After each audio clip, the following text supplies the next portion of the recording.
All right, and everyone, please put your hands together and give a warm welcome to your host, James Neihouse. Thank you. Thank you very much. And everybody, thanks for waiting in line for this panel. I think we'll have some interesting discussions here. My name is, as Annie said, I'm James Neihouse, ASC, and I am a lab specialist in Final Project here at Full Sail. Let me introduce the panel, and I'm going to give a brief introduction just down the row, and then guys, I'll just have you down the row add to it. So to my immediate right here is Rob Scribner. I got that right, I hope. Yep. Director of Photography, Sky Tower Films. 2014 graduate of the Digital Cinema program. Yep. And just recently a winner of the American Society of Cinematographers Heritage Award, Gordon Wells Heritage Award for his film. To his right, Danny Canton, course director for digital cinematography. Danny lives over on the coast where I do, so we keep missing parties, but one of these days we're going to have to party together. Someday. Over there. We'll find the guy who just won the lottery over there and maybe invite him as well. To his right is Tom Boyd, underwater cinematographer. Tom is a 2013 Hall of Fame inductee, and I just saw Tom this week at the ASC open house, and we traveled across country to see each other again. So Keep it up. yeah. And immediately to his right, Randy Baker, course director, digital cinematography. Randy and I go back, I don't know, about Long time. 30 years. Yeah. We started, and we were both, what, 12 or something? Mm-hmm. So let me start with Rob here, and just tell us a bit about yourself real quick. So yeah, I'm Rob Scribner. I was just a recent graduate, back in 2014 with the online courses in cinematography. I made a film called Warbird Pilot Behind the Visor when I was actually, I actually got a job as the DP and creative director for bodybuilding.com, so if any of you guys know that. Once I was done there, or once I created my degree, or finished my degree, I had Warbird Pilot, and it did so well, literally overnight, that I had so much requests for work that I was like, I'm almost forced to just leave and actually start my own business. And that's actually how Sky Tower Films was actually created. So I didn't mean to, just kind of happened. Since then, I've been working with Sony. I was the first professional DP to ever shoot on the new Sony FS5 with the project called Zion, so hopefully you guys have checked that out. And then doing a bunch of national brand commercials and whatnot, and anytime I can shoot documentaries, I try to. Again, Danny Canton, and I teach here at Full Sail, Digital Cinematography 2 online. I'm a cameraman from New York City. I've been down here for 3 years, but I was cameraman in New York City for 40 some odd years. I try not to talk about it. A variety of projects, from commercials to features to documentaries around the world, a lot of TV stuff, and now I'm teaching. Tom Boyd. I graduated from Full Sail in 1991, and I am an underwater cinematographer. I work on everything from feature films to commercials, television, Shark Week, wildlife documentaries, and that's about it. And I'm Randy Baker. I'm a relatively new person here at Full Sail University. I've been here for about 5 months, and I teach composition and visual design in the digital cinematography department. I'm actually I'm a producer slash director slash DP slash writer slash editor. So it's a kind of a Renaissance video guy, film guy. Started out in film, but as soon as video came out, you mean I can actually see the things I'm shooting? So, but I've been doing it for quite a number of years, like most of us here on the. I don't know what Rob is doing on here. He's such the young guy. Yeah, It's like, He's but fresh fish. Yeah, one of these I do a guys lot of is all television together. shows, a lot of documentaries, a lot of commercials. Okay, and just my background, I've been in the film business, went on 40 years. I've done a lot of IMAX work. I am a member of the American Society of Cinematographers. I'm a member of the Academy of Motion Picture Arts and Sciences, and a few other letters like that. But mostly I'm a DP, and that's what I do when I'm not here teaching. So that's kind of my background. And the panel here, I think we're here to discuss how cinematography has changed in this age of digital distribution. That's kind of an ambiguous thing to talk about. I mean, how does your cinematography change dependent on your release platform? I know that everybody, when you get a film, one of the first questions you ask is, how's it going to be released? So let's just kick it off down that direction. Maybe who wants to take first hack at it? I'll talk about Randy, it because Randy, go, actually Randy, we just quick. had a really interesting conversation. I just got through. Rob and I have been working on a couple different things all day today. We did a radio interview this morning and then a video interview. But it was really interesting that Rob was talking about a couple different things that I think we should talk about. Number one, when I asked him about what his goal was for Warbirds' documentary, traditionally people would say, well, I want to get it into a film festival, or I want to try to sell it to a network and stuff. He said to me, I wanted to get a Vimeo top pick. Yeah, I wanted to get a Vimeo staff pick. The reason I chose this is because, typically everyone else was out there to go to film festivals and stuff like that. But my idea is that, I did want people to watch my film, but I also want to get noticed in my career, because that's the next step for me from film school, is to really elevate my career. So that's what I made that my goal. On top of that, I also think about when I'm, my distribution, as far as if it's YouTube, I'm catering to a certain type of audience. They're only going to be watching videos for maybe a minute long, clicking to something else. There's so much other stuff going on that you may not have user retention. So if I go to Vimeo, I planned everything for Vimeo, because that's where mostly very emotional storytellers and other filmmakers are watching content, and they're more likely to watch a 10-minute film, 15-minute film, which we're required to produce. So I tailored everything to that. And within a week, I had a Vimeo staff pick, about 250,000 views over like a week. And I was getting emails left and right. I still get emails all the time. And, it really launched my career and getting noticed by Sony and Discovery Channel and stuff like that. So, it's the online distribution now it's huge. But I think, I did notice when I did put it on YouTube, it didn't do as good. Because it's the same exact thing. If you put it on Facebook, it doesn't do as good because people are just scrolling through. You have to think about the box that you're delivering it in. But here's one of the other things that he talked about, what I found was really interesting, which is kind of relative to what we're talking about here today. He framed that film for web instead of framing it. And if you frame for television, television cuts off 10% of your frame. So that's why if you're looking at a viewfinder, most of the time you can put up a 90% grid up that shows you the TV cutoff. But he knew that he was going to Vimeo, so he knew that it probably wasn't going to be a television thing, and it was going to be Vimeo, maybe projected on a theatrical screen somewhere. So he shot the entire thing based on that, which is kind of unique. It's not something that you would find most people doing, but I thought it was really kind of insightful about the way that this new digital cinema is going.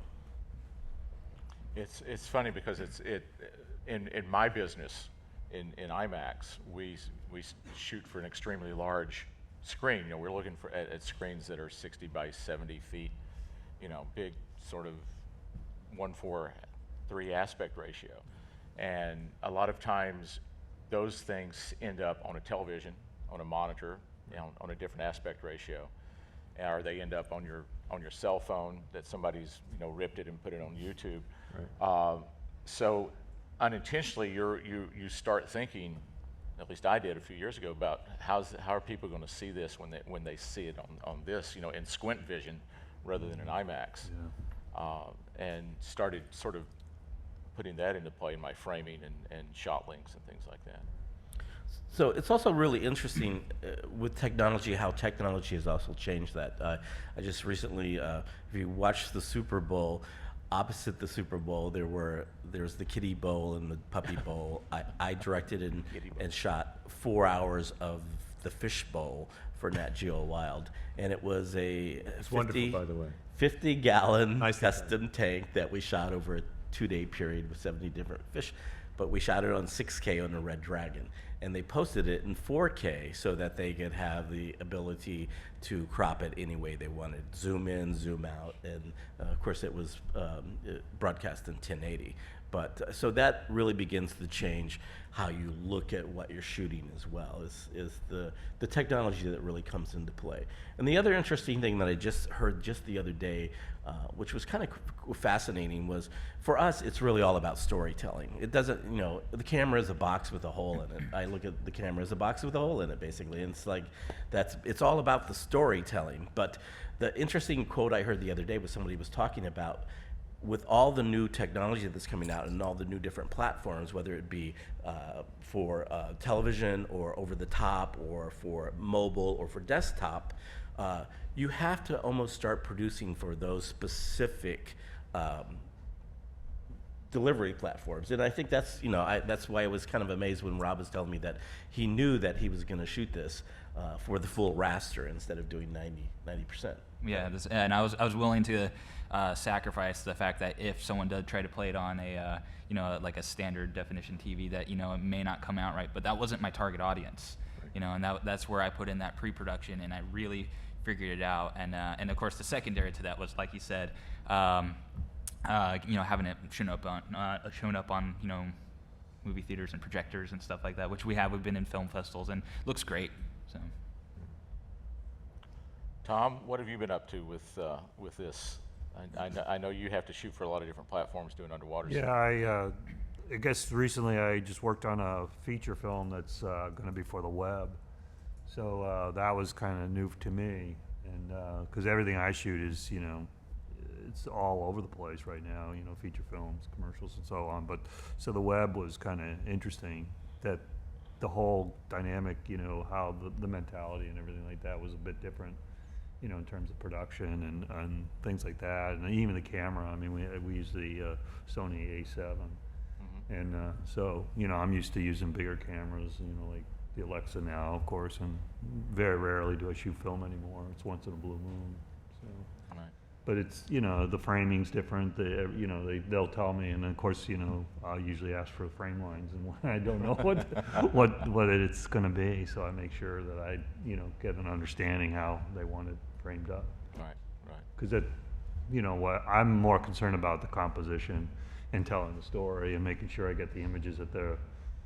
But yeah, and looking at composition, I mean, if you're going from one aspect ratio to the other, or you're going from an SD or an HD aspect ratio to an SD aspect ratio, I mean, you were exactly right in the choice you made.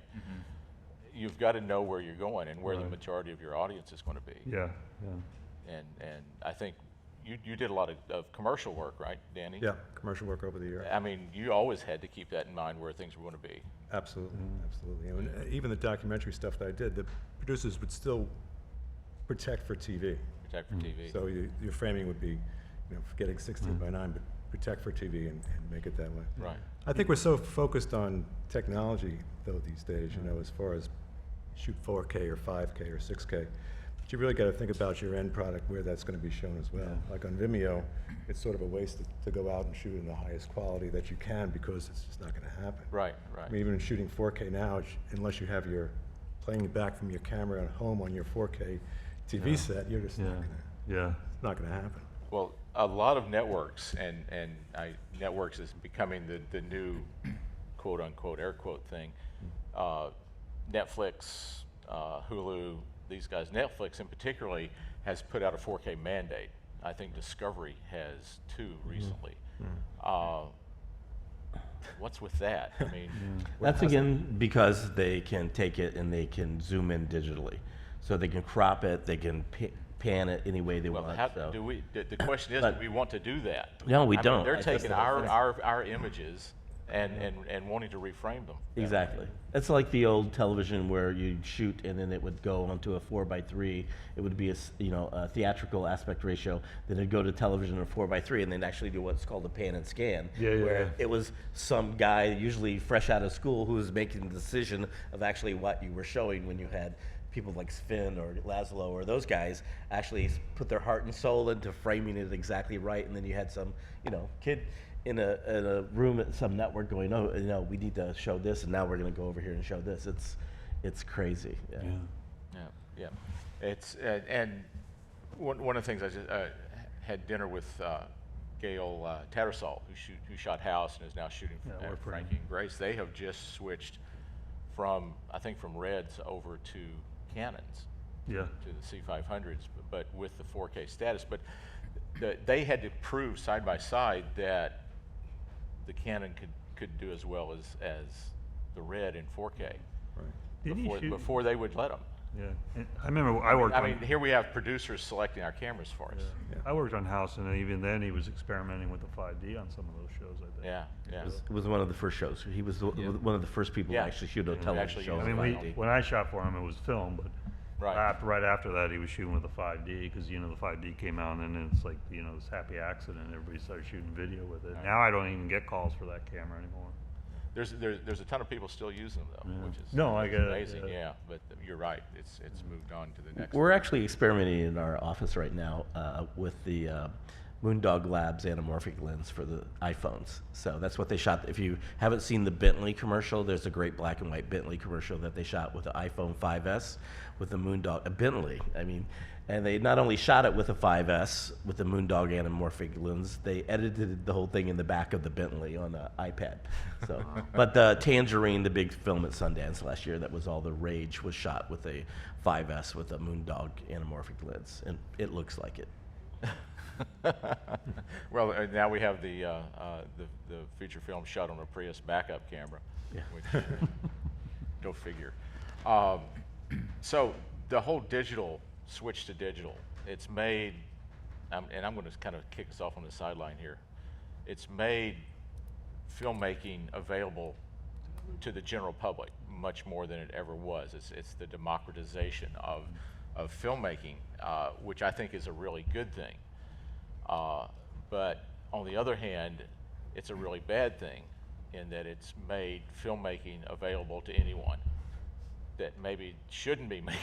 It's huge saturation. There's and a huge saturation and market glut, and the people who are actually making films and know what they're doing and can tell a story and get it in focus are not finding the bandwidth to get their pieces out there. So that's a very important point. Let's talk about that. It's come around actually in sort of reverse discrimination. Yeah. So anybody have any idea how many still photographs are taken every day in the world?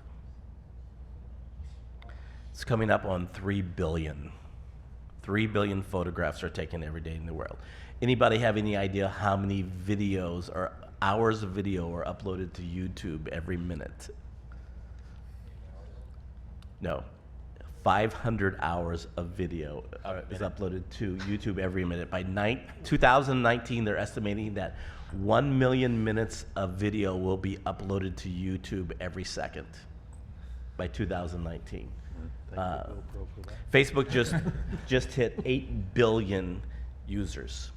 8 billion. Wait, there's only 7 billion people on the planet. That's 8 billion. I'm not sorry, 8 billion video views. Okay, okay. Out of 500 million viewers. I thought maybe dogs had a face page.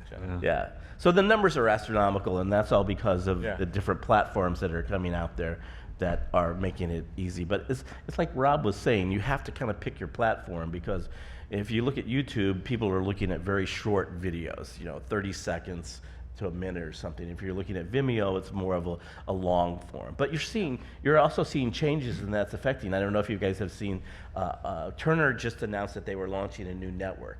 And it's pretty much the same network that they have right now, but the only difference is instead of doing short 30 and 60-second commercials, all the commercials now are going to be long-form branded stories.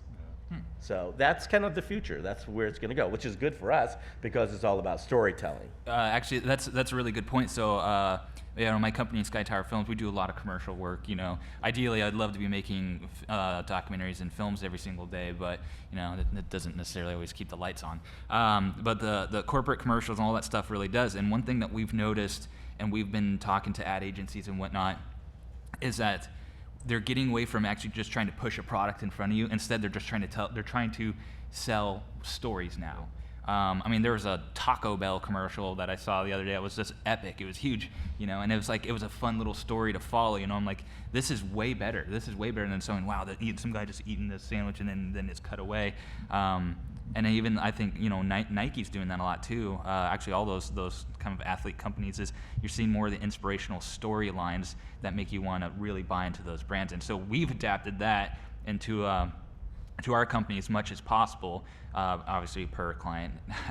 And we actually try to always go and tell a good story with a product if that's what it is. Yeah. I did a spa with for Johnny Walker. We were down in Mexico, and we had a freediver, world champion freediver, and the whole story was about him and how it's like, I guess Johnny Walker, they have various, types of whiskey or whatever, and so it's like his walk through whatever, and so it's all about that, but then at the end is just big product placement thing. So, and I've also noticed, like, even the web feature I worked on, and I don't know if this is following the question or not, but it's like, seemed to me like the whole decision behind the feature was not so much the story, although I guess the story did sell a little bit, but was also based on the number of followers the actors had, because I didn't even know who the actors were, and it was like the one actor has like 1 million plus followers on whatever social media it has. So I guess they figured, he's got 1 million followers. That means it's going to be 1 million views for whatever this feature is going to turn out to be. So we've gone away from telling a story to putting actors that have built-in audiences. Yeah, yeah. That's which I think is absolutely horrifying. If you look at the studios that are jumping out now, Amazon and Netflix and those guys, Netflix is just getting ready to launch a new pay service, and it's all YouTube stars. They don't want to talk to anybody else unless you're a YouTube star, and that's because these guys are getting 48 million viewers, and you got to think about that in context. I mean, we grew up in a television age where television, and still primetime television beats everything. People still watch primetime television more than anything else. But if you talk about viewing audiences in television, when they talk about a ratings like a 1 share or a 2 share on a rating on a television show, which is, if you're doing a reality show and you're getting a 2 rating, you're going to get picked up again for another season. But that means that there are 120 million viewing audiences in the United States. So if you get a 1 rating, you've only got 1.2 million people watching that. That's nothing. When you talk about people like PewDiePie, that has 54 million viewers every day and is making $24 million a year, that's kind of insane. I mean, you just kind of have a look at that. So that's what they're looking at. They're saying, why would we want to go with narrative storytelling when we can have these guys come on here and produce these cheap programs, and they're getting an incredible amount of viewers, 54 million versus 1.2 million. It's all about numbers at that point. Yikes, that's a little scary. Yeah, there was an interesting. So much for film school. Let's just go get a video. No, there was an interesting survey that just came out recently, and they talked about. They asked people over 16 years old to name their celebrities, who their favorite celebrities were, and it was all sports and music and television and film. They asked people under 16 to name their celebrities, and there were people I didn't know. They were PewDiePie and PJ and all the YouTubers and people and the makeup artists and all those things. And it was people I'd never heard of before. I had to go and look them up, and I felt like, oh my God. I heard a story just recently from a person at Canton that one of these YouTube stars had come by the booth at one of their expos with his 7D and said, "Oh, this is a great camera. I love it. What can I do with it that will, I want to push it a little further with what I'm doing on YouTube." So the Canon rep took the camera and took the lens off and put another one on it, and the guy says, "Whoa, you can do that?" So these guys are shooting things that's getting these millions of views without any idea what they're doing. It's like with the GoPro, that's look what that's done to the whole. Yeah, I mean, The Martian. I don't know how much GoPro footage is in The Martian. Yeah. I mean, I've a lot of jobs I don't get anymore because they'll put GoPros. Yeah. And they'll just lock them in, and and it's on the day of film, not to date ourselves, but used to be very careful about shooting film, and working in IMAX. I remember producer when I worked on an IMAX film. He says, you know, Tom, that's $1,000 a foot. That's $1,000 a foot. And you would always think, is this going to be that IMAX moment, you know, because you only have 3 minutes to shoot a 1,000-foot roll. And so, you know, I'm very conservative. But now, you know, with digital, you can shoot hours and hours and hours, and then, you know, you know, for the 3 seconds or 10 seconds of screen time, there's something that's going to be in there. But it's kind of, you know, then you have to know how to edit that, and I feel sorry for the editors, because now they got to go through all that to look for the right shot. And for the storage, I mean, Yeah. look how much Yeah. backup you've got to have Right. for storing this stuff. Yeah. And, and you look, I think I was told that Deadliest Catch shot 38,000 hours of footage last season, and they are going to a 4K system this coming 4K 60i system. So how much their data for 38,000 hours? That's got to be hundreds and. It's ridiculous. I mean, it's gonna be I feel petabytes. sorry for whoever has to log that in. Yeah. We talk about for that all the editors time. that have to log the crap, man. We talk about that all the time. I shoot a lot of reality shows, and just tons of reality shows, and it's not uncommon to shoot 200 hours of video for a half-hour show. So now just think about this. You have 200 hours of video. For somebody to sit and watch that, if you're a producer or if you're a story producer doing that, it's going to take you about 400 hours to go through all that footage, because you just can't watch it all the way through without stopping. You have to start and stop.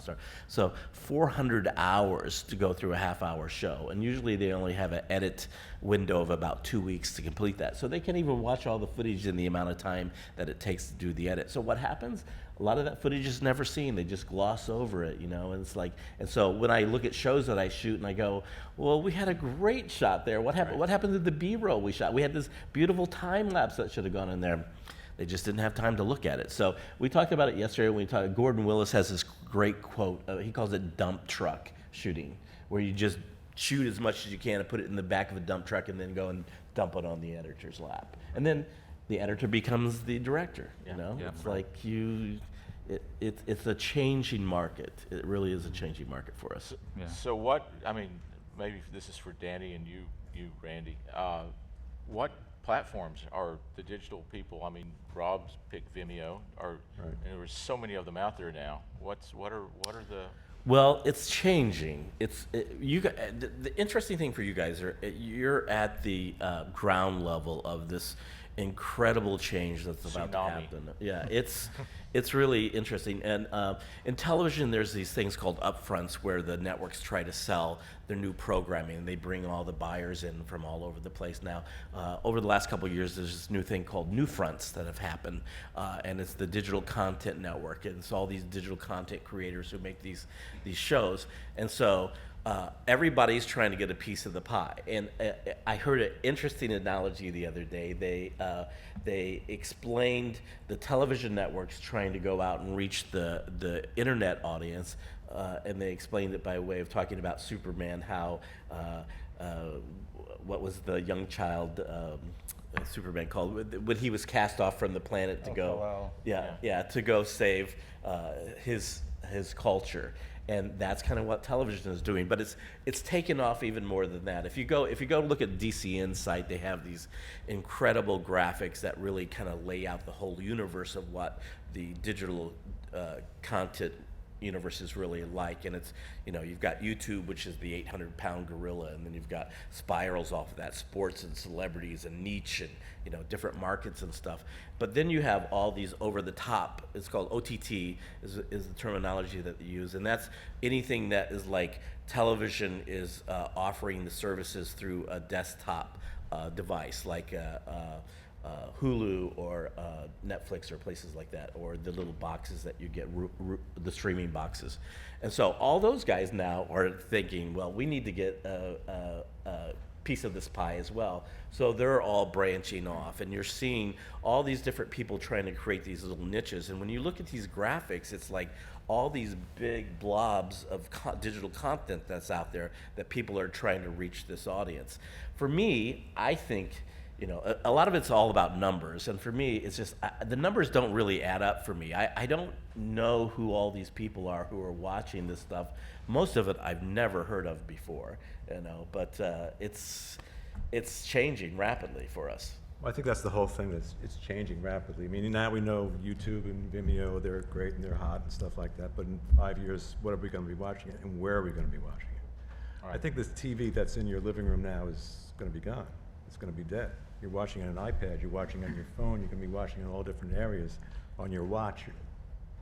Everywhere. How are So we this going whole- to sustain incomes with this? Well, that's And I'm going to throw the B word out there, BitTorrent. You know, all this stuff, once it's in the digital realm, it hits BitTorrent, nobody pays for it. Right. What's, you know, how, and no, you don't get paid per view, you know, like you do on the term is free TV everywhere. Yeah. That's the terminology that they use, and that's the digital content networks, DCNs, and digital content video providers, DCN VPs, the terminology for that, and so they're mostly television networks who have these lots of different digital assets, and it could be television shows, it could be all kinds of stuff, but they are offering these to their cable subscribers through the internet over-the-top devices for free. And it's called Free TV Everywhere. And that's one of the things that they're trying to do. But they're trying to monetize that. And so that's the big question is, how do you make money doing that? And so a lot of these companies still are not making money, and they haven't made money, and they probably will never make money, but there's such a hype and everybody's so into it that they have no choice but to go after that. Right. Well, I think it's going to come back to a lot of product placement as well. I think that if you have so many followers, and then if you say, go to the right sponsor and say, look, I'm going to put your product in the background, not part of the scene what's going on, but for a fee, based on how many hits I have, that would be some sort of income that they could get. Yeah, you guys are really driving that. I mean, you guys are the ones who are driving that. By the fourth quarter of this year, mobile viewing of programming will outsurpass desktop viewing. That's pretty amazing. That's really pretty amazing that people are beginning to be watching more stuff on their cell phone than they are on their laptops and desktop computers. When you think about that, that's a game changer. So there's an interesting thing that was going on while I was DP at bodybuild.com. It's all online content, so there's no TV or anything like that, and they were experimenting, and I know there's lots of companies out there doing this, and I know some of it's actually available now too, is that no matter what, like if you send to this company, they're going to run it through, and you can at any second you can click on, say, a guy's shirt, and it's going to pop up on the side, and it's going to tell you where you can buy it, how much it costs, and stuff like that. So that might be another way that we might have to get money from that stuff, is actually where users, younger generations, can be a little more interactive while watching our content, basically. Right. well, I think the other elephant in the room here is VR and AR. I mean, that's a total different ball game. And talking about changing the way you shoot something. If you haven't seen some of the VR that's out there for the long form VR stuff, it's interactive VR, and it's really good. Dove has a really good campaign that they're running right now. That's a VR campaign that's really good. But the one, I'm not sure it's released in the United States. Yeah, I'm sure you can find it on the internet. But it's Taylor Swift, and it's her house, the mansion thing where you can actually walk through in a VR realm in it, and it's just fascinating. And she's there, and they interact, and it's amazing. So you'll see, VR is one of those things that I'm really kind of looking at. I look at it like I've been through 4 different versions of 3D, over the years. I worked on a 70 millimeter Michael Jackson 3D movie at Disney years ago. I worked on a whole series of 70 millimeter 3D movies for theme parks around the United States. I was at Nickelodeon. We worked through a whole 3-color process 3D. And so I've seen it come and go. And then the big recent thing with 3D TVs and stuff, that's kind of a fad. And I'm looking at VR thinking there's some practical applications for that, but it's really I'm really interested to see how that's really gonna play out. And then interactive is the other thing that, think about being able to be in a 3D VR environment and being able to interact with different things. That takes it to a whole new realm. And so I just can't wait to see people with their little cell phones with the little VR glasses on, sitting there watching. It's crazy.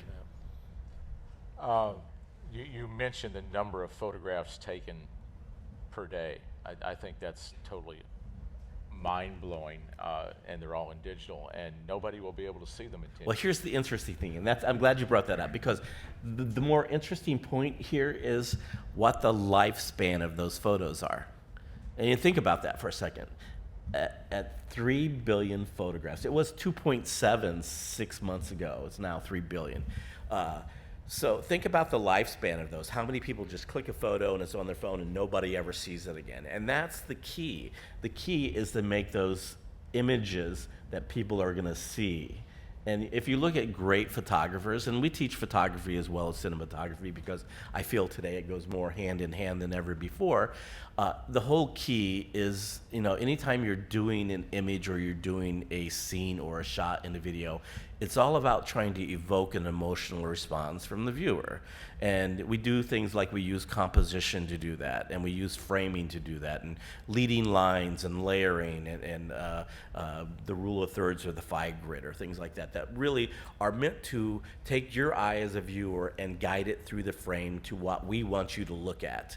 And so that's all part of it. So you have to be able to shoot an image that a viewer looks at, and even if it's just to look at it for a fraction of a second longer than they would any other image, that's the important part of this, So, but out of that 3 billion images, probably 2.9 billion of those will only be clicked, looked at, and then never seen again. So that's the important. I think that's more telling than that it's 3 billion. I think it's wonderful that it's going to happen that way, because all these selfies will never be seen again, which is, I think, great. I'm not a selfie person. Tom, you've worked both film and digital. Yeah. And probably Danny, you have, well, and Brian, I guess everybody but Rob here is an old fart like me. What do you see going from film to digital? Have you experienced? What's your biggest revelation, biggest gotcha moment? Well, from a personal point of view, I still like film better if I had my druthers, but I think I like the fact that, film, you've got some latitude there. I don't think digital, maybe it's getting there, but I don't think it's as, the latitude isn't quite there. People are all into the, the vector scopes, and, you have your DIT, and you have, waveform monitors, and so on, and the histogram. That seems to be, nobody uses a light meter anymore. Yeah. I still bring it. I bring it to set just in case. You never know if somebody's looking for lighting ratios or whatever, but I still bring it. For me, it's I think it's like the cameras are all over the place. It's like one day I'm shooting an Alexa, the next day I'm shooting an A7, the next day I'm shooting a Epic or whatever, and it's the battle over, there's like no standard. Right. In the digital world, whereas film we had somewhat of a standard in terms of you had your Academy aperture, and now I don't even know if we have one per se. There's not a particular sensor size standard. Right, and so I think for me it's and the people that are making the decision as to what those cameras are, they kind of took it away from you guys, the DPs. I think like hopefully it's coming back. That's something that I've heard a lot from the guys at the ASC is we're picking cameras much in the same way we picked emulsions. Right. Back in film day, you're picking an Epic because it looks one way, or you're picking an Alexa because it looks one way. Right.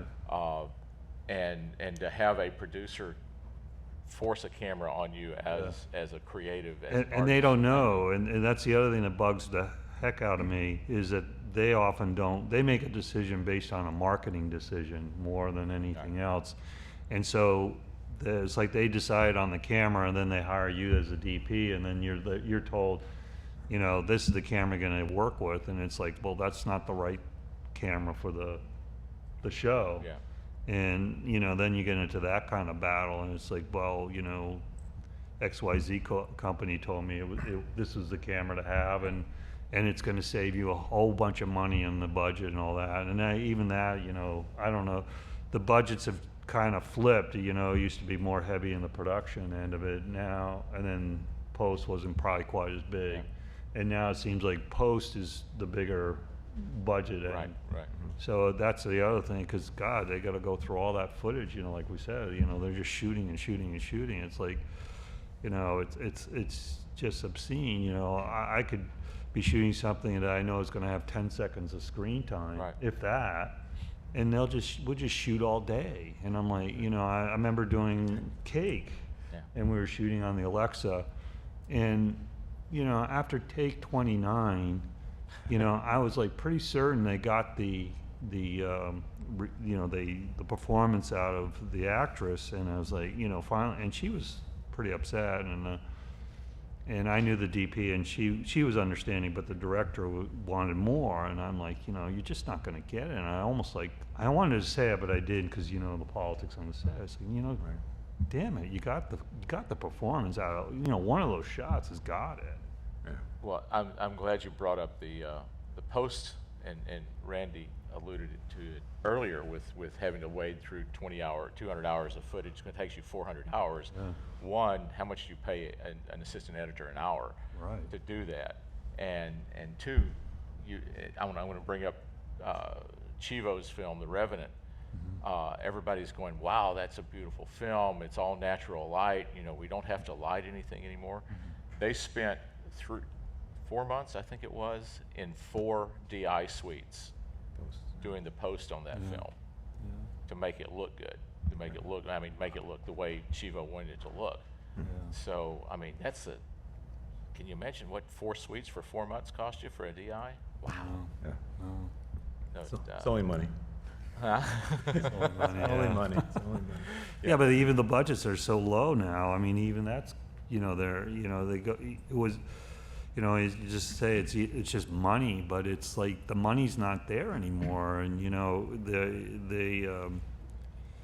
the post production, because my brother's in post production, he's a producer, and it's like, you know, they get locked in, you know, on a rate. You know, they say, well, we can do that film like The Revenant or whatever, and they say, you know, it'll cost the post-production house will say, you know, it'll cost $1 million to do that many shots or whatever they're doing. And then, of course, the studio will then go, well, you know, they start adding on, and there's, you know, it's like Rhythm and Use. I mean, classic case where they just they went bankrupt, and they won an Oscar the night before. And they get locked into these, you know, contracts, and unfortunately, that's part of the, you know, the issue there, because the producers think it's digital, it's easy. Oh, it's zeros and ones. You know, push that button right there, and that'll take that. You know, it'll fix the color. It'll take that. You know, we'll make New York, you know, shot in 2015 look like it was 1915, and just hit that button. I hit that 1915 button. It doesn't work that way.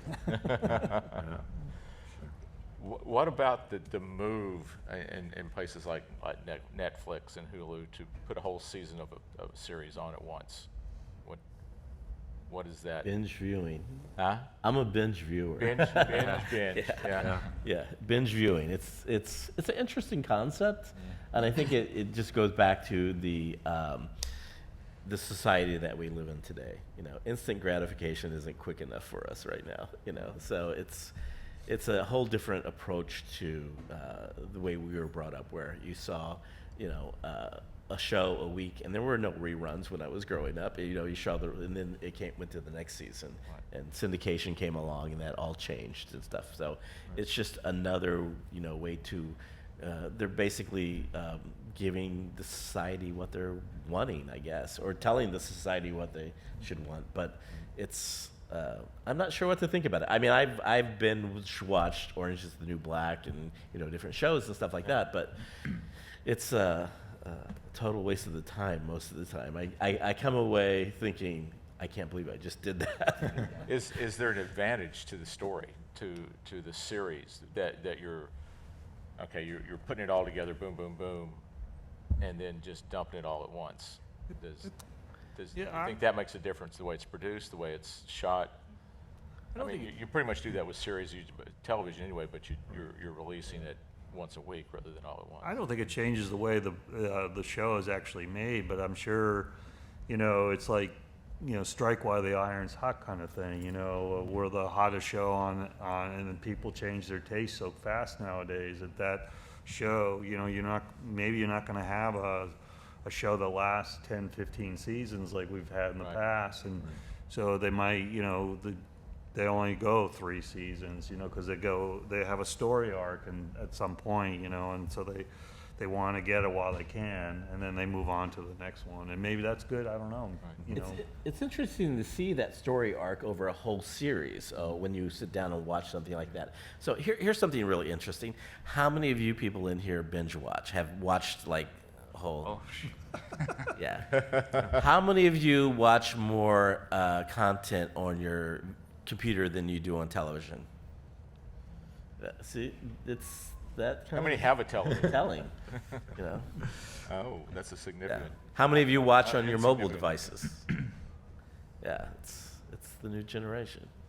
Yeah.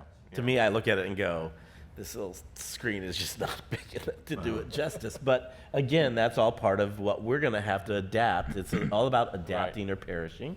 Well, And we're going to have to adapt to creating content for much smaller screens. And there's a whole different, set of things. I read a piece the other day about how maybe it was a podcast I listened to, but the majors with their tentpole films that they hype, consistently, and then they bring them out, and then you can't get it on pay-per-view or DVD or Blu-ray or digital for weeks and months, and then the people who can't pick it up right off the bat, they lose interest in it. So there's a push to day and date release with digital, Blu-ray, streaming, in theater. What's up with that? That just doesn't make any sense to me. Anybody got thoughts on that? Well then, Doesn't fine. Now for the questions. I don't know, unless you guys got something you would particularly think we've missed. Well, that's kind of adding on a little bit what Thank we're God talking for about. the new guy. Yeah, I particularly find it a little frustrating as I'm very early in my career, so I'm trying to I look up to my mentors, and I try to recreate and do things like they did with the emotional storytelling and framing things very specifically for that emotion. And sometimes it's a little frustrating to know that, well, sometimes it's only going to be viewed in this tiny little square, and it's not going to be appreciated the same way it would be up on a 40-foot screen. I don't know. I don't know. Do you guys feel that way at all? All the time. I do, all the time. Yeah. All the time. Yeah. I mean, like I say, my stuff is for big screen. That's how I started, and we would not compromise that screen for anything. But Yeah. now it's pretty much you have to. Well, it's an experience, to Yeah. go see, certain films. Like I remember a few years back when they re-released Lawrence of Arabia, and they put it on at the Cinerama Dome. I mean, that is a film that should be seen on a big screen. I mean, it's the way it was shot, and it was the way it should be seen. So that's it. And then to imagine to look at that thing on a mobile phone. Yeah. Is Well, like, and- it would not do it justice, and how would you even do that in the, Cinescope and all that? You look at Hateful Eight. I mean, Yeah. that opening shot. Right. That goes on for. Well, even your IMAX films, I mean, the space films, I mean, that's what IMAX is all about, that's one of the reasons why I wanted to shoot an IMAX film, but, you go into a theater that's, that big, with that tremendous sound. That's the other thing too, is, you're compromising a lot of things if you don't have, the whole experience, like with the audio even. You go into an IMAX film and, you're sitting there and you're watching this shuttle go off and you're feeling it, and then you're going off into, over the whole planet Earth, and it's like, you're gonna watch that on a mobile phone and you're not gonna hear that. No. So it's like the experience is all gone, so now you gotta think about that whole ball of wax Yeah, too. And I don't want to we be didn't even touch on the negative audio about this portion whole of thing. this, Well, yeah. you know, the whole Yeah. digital. I don't want to sound like I'm negative because I think it's a new frontier, and we're in the infancy of it, and it's gonna grow, and it's gonna go somewhere. But it's just where is it gonna go, and how and us as maybe. I don't want to say we're the old guys, but maybe we're the guys that should, help steer it to, a better place, if that's what it Yeah, needs to go. I think an undirected, progression here is not a healthy thing for any of us. I mean, you guys are going to have to pay these student loans off somehow, and you're not going to do it just by getting a couple of views on YouTube.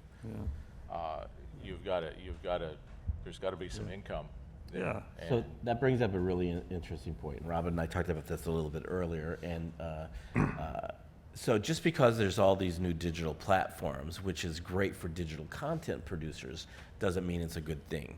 Because what happens is that now they're looking at new technology that's cheaper and faster and easier to use, and that means that they're trying to cut down as much on the budgets as possible. So the people who really get kind of the bad end of the deal on that are the content producers and the fees that they're going to be getting to do content producers. And I'm telling you, over the next 5 years, you're going to see the amount of multi-channel networks and multi-channel video providers explode. How many of you heard of Go90 or Watchable or YouTube Red? Any of those networks? Yeah, that's kind of the future of where we're headed. So you're going to see Go90 really take off big and watchable, and you're talking about like YouTube Red, for example. They're paying $1 million per property right now for content that's going to be on their subscription-based, ad-free YouTube Red. So they're planning on rolling out 16 original series by the end of the year this year. So and then the other big thing for us that's really, I think that the exciting thing for me is what we're going to see is that these networks like Go90 and Watchable, and they're short form video networks. So they're not looking at hour-long or half-hour shows. They're looking at 10-minute, 15-minute, 12-minute, 5-minute shows.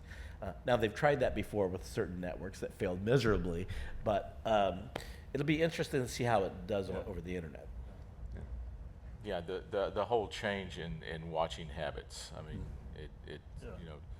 And what we said before, story is still king, no matter what. Right, Whether right. it's a 2-minute, to tell a story in 2 minutes, 10 minutes, 20 minutes, 2 hours, whatever the case is. I think eventually you may have all this content, but I think it's certainly the story is going to be the king, and that's what's going to hopefully prevail even into the future.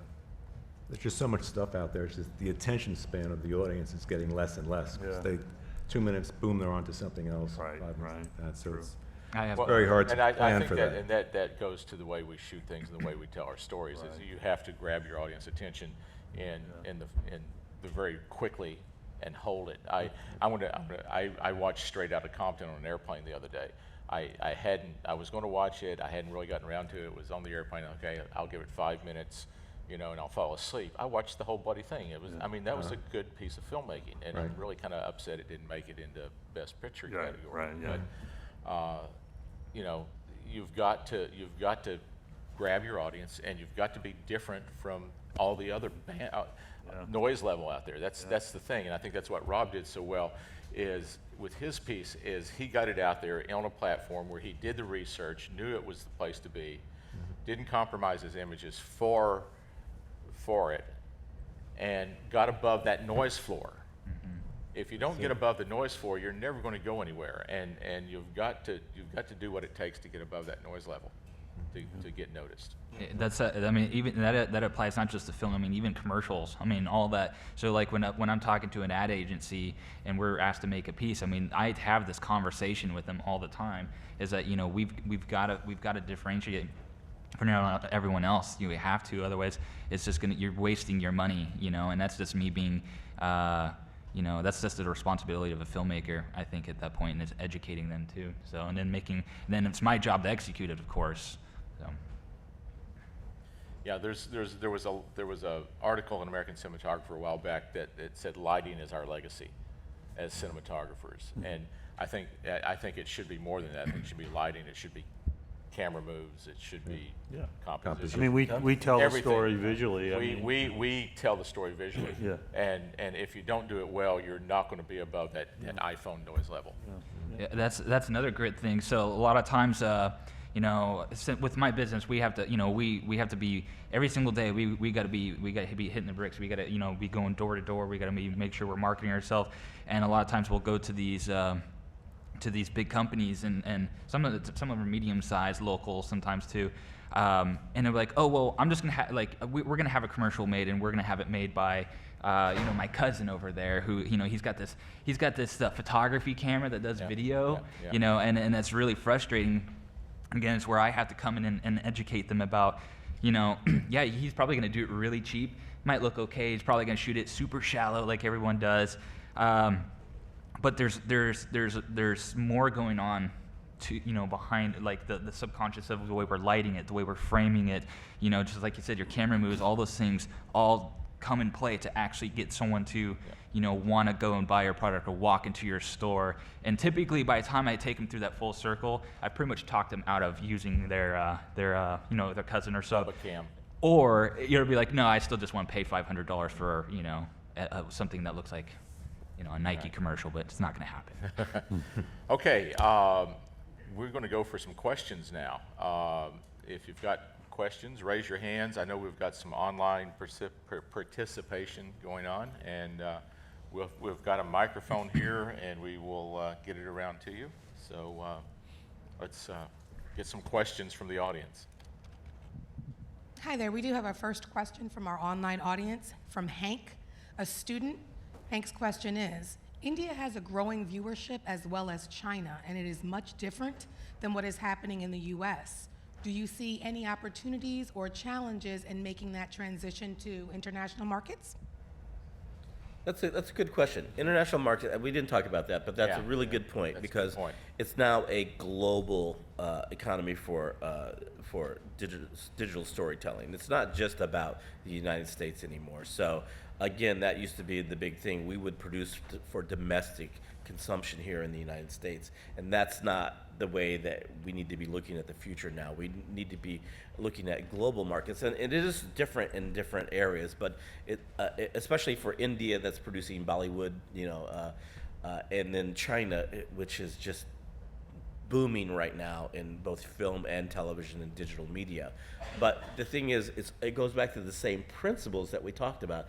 It's all the same thing about storytelling and composition. It goes back to those basics, and these are things that have been around since late 1800s, early 1900s. That stuff was all kind of laid out for us on how we do things today. It doesn't change a whole lot. It's changed a little bit because of technology, but you need to look at things now as a international market instead of just looking at producing something for us. So that changes how you develop and how you shoot and how you produce. Little things like, anybody know where the eye looks at first on a screen? It's the upper left-hand quadrant. Anybody know why that is? That's because here in the United States, we are cultured to read top to bottom, left to right. So you're conditioned that way. So when you look at an image, your eye automatically goes up there. And that's a generalization, because there are things like the movement in an image or a bright spot in the image will draw your eye. But that's not the way they do it in China. China looks at the lower left, or the lower right. It's a little bit different. So you have to take all those kind of things into consideration when you're talking about producing now for a global market as opposed to domestic consumption. And your visual storytelling will be, there'll be a much higher demand on your ability to tell a story visually for an international market than it will be for something that would say for an English market or whatever your native language is that you're producing for.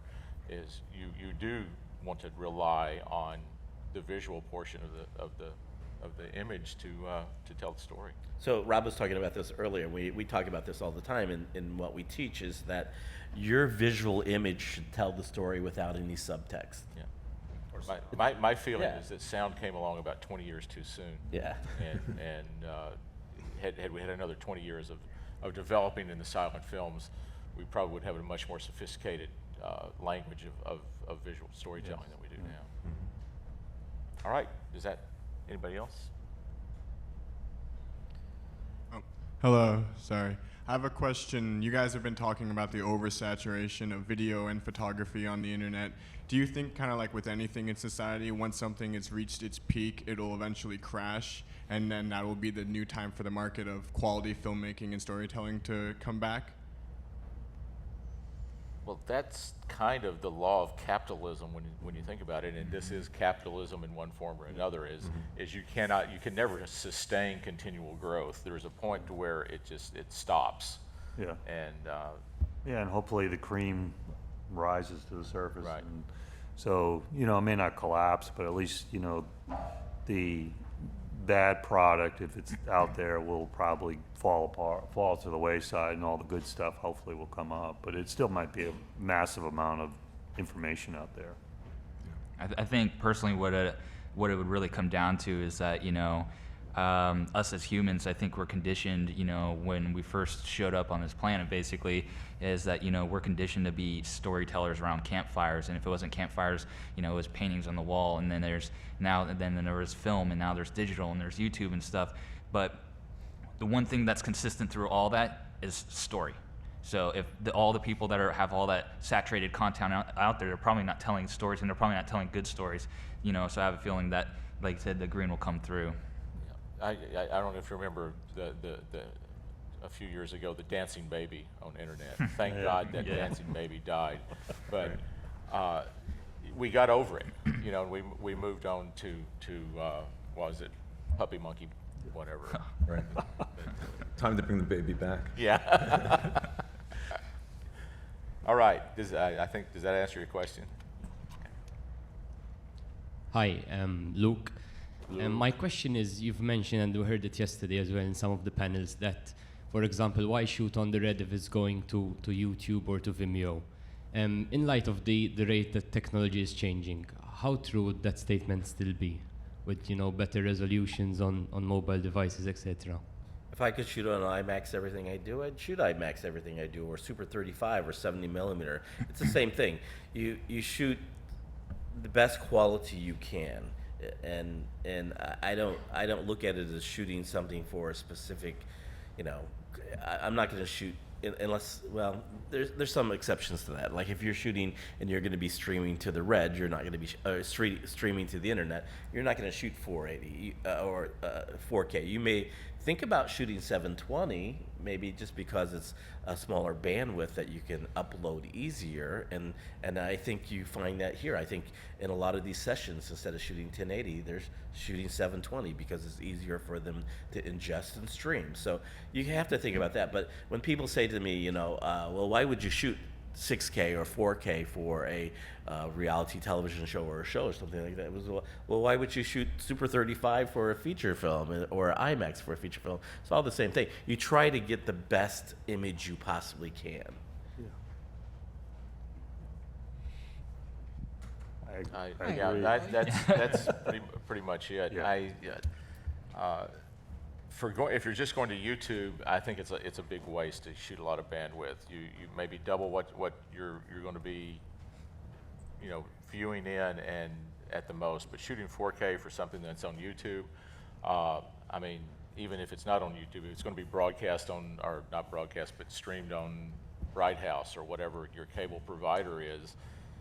Those people have hard enough time keeping up a 1080 bandwidth, much less a 4K bandwidth. Yeah. And if you're just shooting it for if it's something they put out like Netflix has and Discovery has, that you must shoot on 4K, it's them protecting for their future. You know, so protect for your future if YouTube is your future. So I like to chime in on this because I also think it depends on the project. You know, I mean, I have a buddy out where we're at in Boise, and they were shooting a lottery commercial, and they were like, you know, oh, we're gonna be shooting this on the Epic and everything, and it wasn't supposed to go broadcast. It was purely web. And it's like, okay, you know, why do you have the Epic? Well, you know, just because we wanted to, and because it's really cool. And then on top of it, their final output was they actually degraded the footage. So it's like, why in the first place are you even wasting all this money on your budget, all that space on, you know, shooting in 4K? It just doesn't make sense. At that point, you can tell it's more status. at that point, you know, in which I don't think that's not good filmmaking there. It's actually kind of sloppy. The other thing going into the 4K is I shoot on the Sony FS7, Sony FS5. A lot of times I do shoot in 4K actually, but I've never output a product in 4K.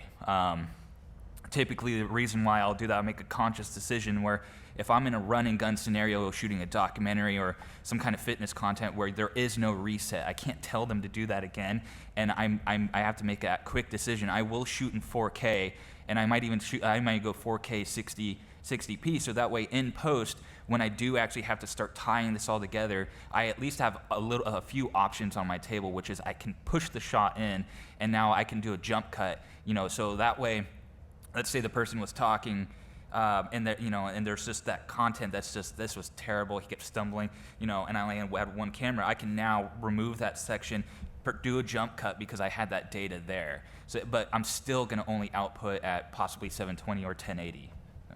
I think you're right. It depends. And the first thing, when a client says to me, I want to shoot 4K, the first thing I say to them is, why?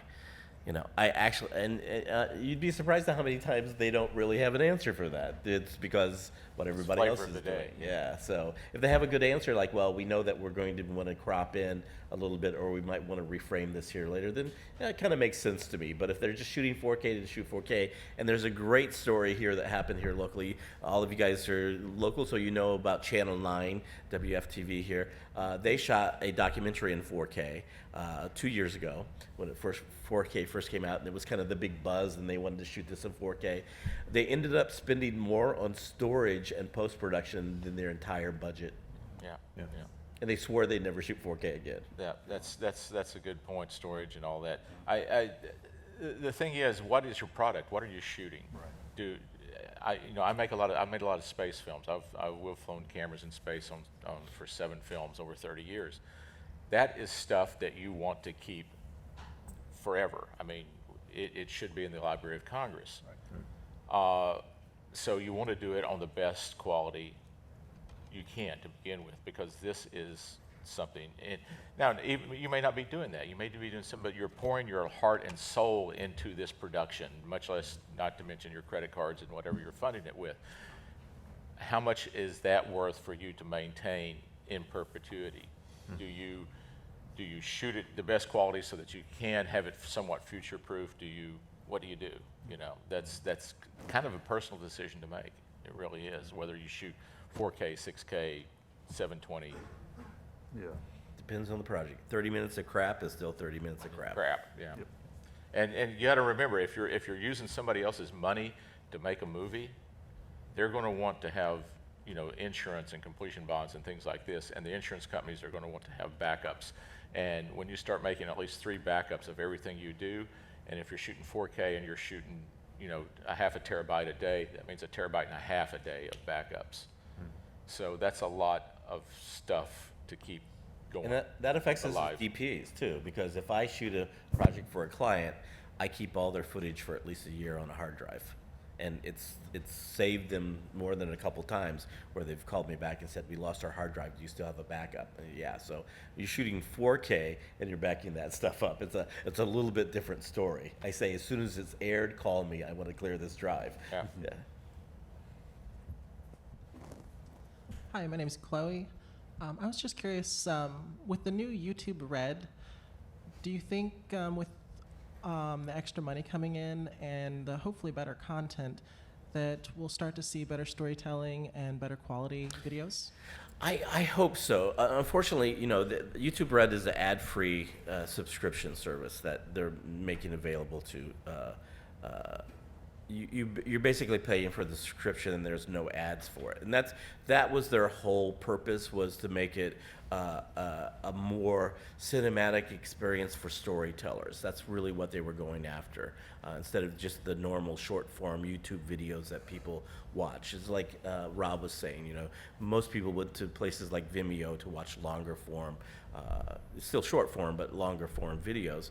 YouTube is usually, you know, 1, 2, 3 minutes, 4 minutes. So that was their big thing.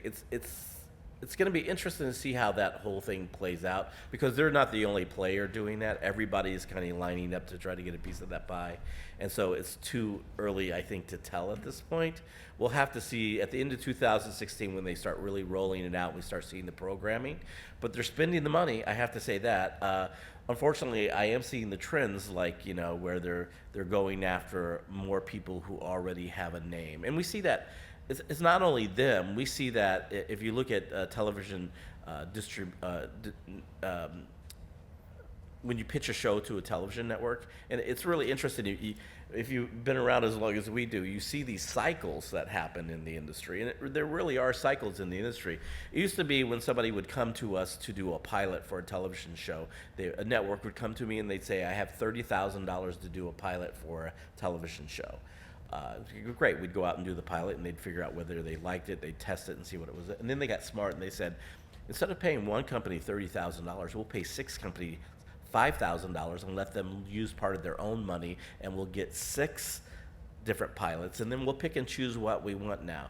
Now there's an interesting trend that's just started happening that is kind of interesting, where they go, we're going to pay these guys to go out and do a web series instead of a pilot, and then we're going to see what kind of audience we can gain with that web series, and then if it gains a large enough audience, then we'll do a television series with it. So it's really kind of interesting to see how everybody's trying to monetize that and make the best of it, but it's like the wild west right now. I mean, it's like really seriously, if you want to see some really interesting graphics, go to DCN, Digital Content Network, and look at those graphics that they have up. Variety actually ran the article too in 2015. They ran this article where they had the graphics, and it's really mind-boggling when you start looking at all the different players that are in this field and all the different things that, you know, it's 5 years from now, there'll be new types of programming that don't exist today. When you guys graduate and start working on things, there are going to be a lot of things that didn't exist right now while you're in school that you may. DIT is a prime example of that. I mean, you know, you look at a DIT, and you know, those things, DITs came about what, 10 years ago? Right. Yeah. Yeah, it's a whole new job that never existed before. Yeah. Yeah, and that's the whole thing about digital is it's come in a revolution, and I think it probably should have been an evolution. We sort of rushed headlong into it and didn't realize what all the back ends were that we're going to get caught in the doors that we went through. But I can answer that. Let me just read. I wrote some notes down when we were preparing for this. So it's like broadband providers like Verizon and Comcast have dueling short-form video platforms, like I talked about, Go90 and Watchable. YouTube has an ad-free subscription version called YouTube Red. Vessel is trying to build a Hulu short-form video, web video. Even Spotify has entered that kind of race.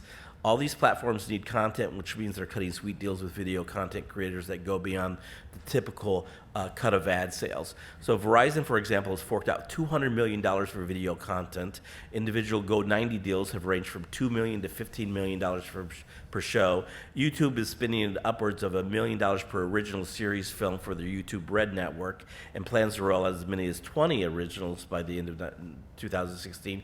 And Spotify is spending $1,000 for each piece of archival video, with deal sizes varying from publisher to publisher.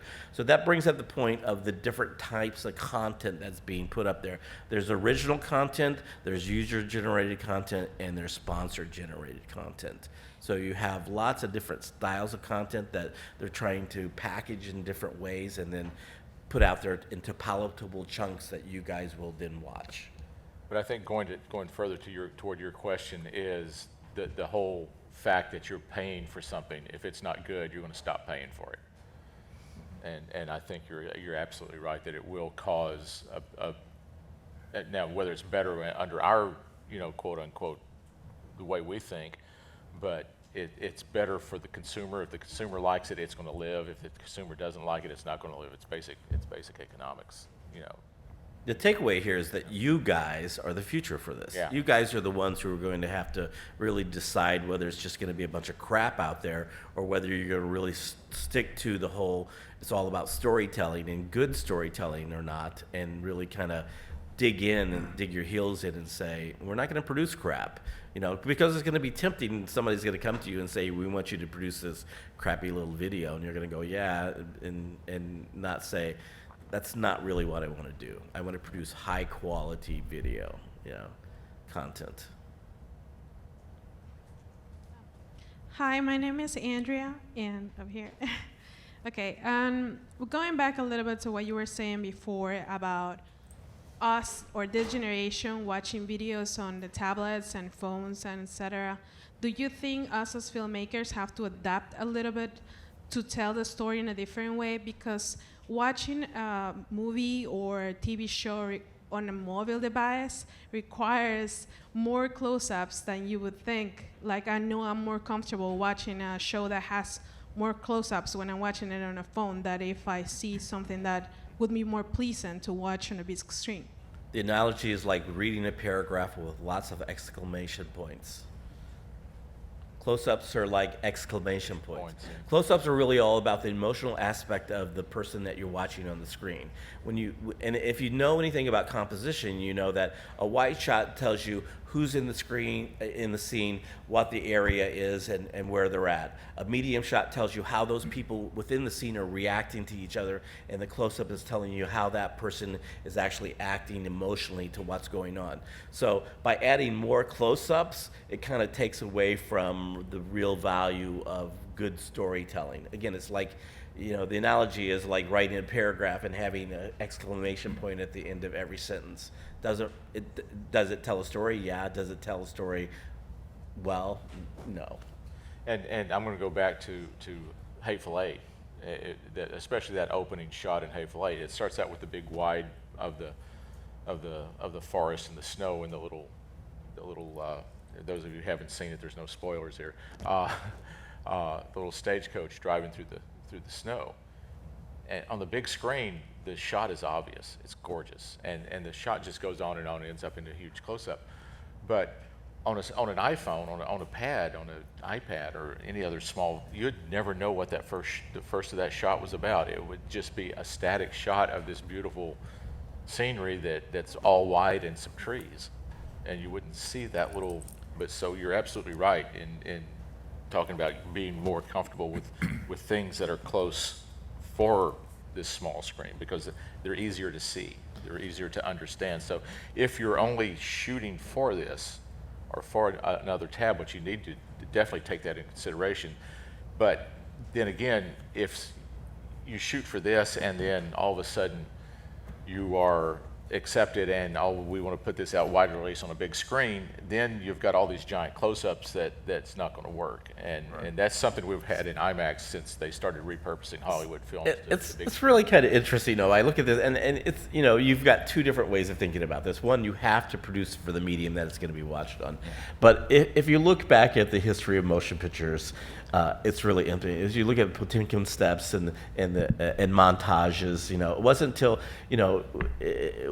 when they made that film and they showed that montage of the baby stroller rolling down the steps and stuff, it freaked people out because they weren't used to that. But MTV came along with music videos and everybody had fast cuts, and the U.S. audience, people around the world, kind of accepted that as a way of storytelling, and they got stories out of it. The Great Train Robbery, for example, had the first close-up in it.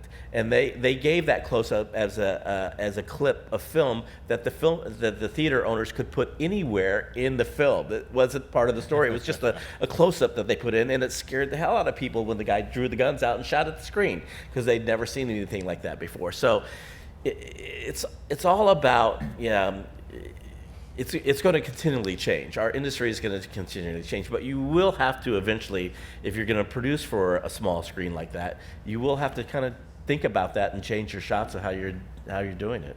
There's a growing. I mean, I'm not that different from you guys. Obviously, I just graduated quite recently, but the things I've learned over the course of the last couple years is that a lot of content is obviously being produced for small phones and whatnot, and there's another aspect that I take into it when I'm actually not just framing a shot, but the way I'm exposing a shot too.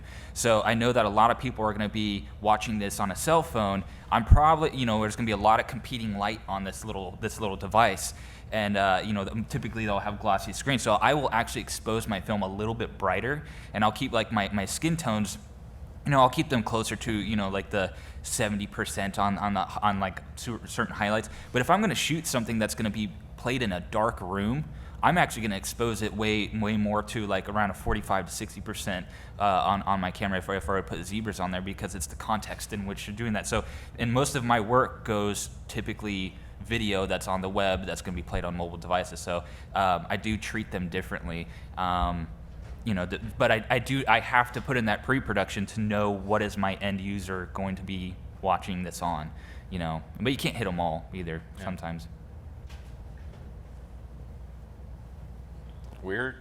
That's about all the time we have, I guess. I think a couple of things to take away from story is the big deal. Know your audience and shoot for what you're going to release on. I think that's the big thing here. Anybody got anything to add to that? Composition. Yeah. Composition. Thank you all so much, all you guys, Randy, Tom, Danny, Rob. Thank you all for coming out and sharing with the students. And thank you all today for being a great audience. And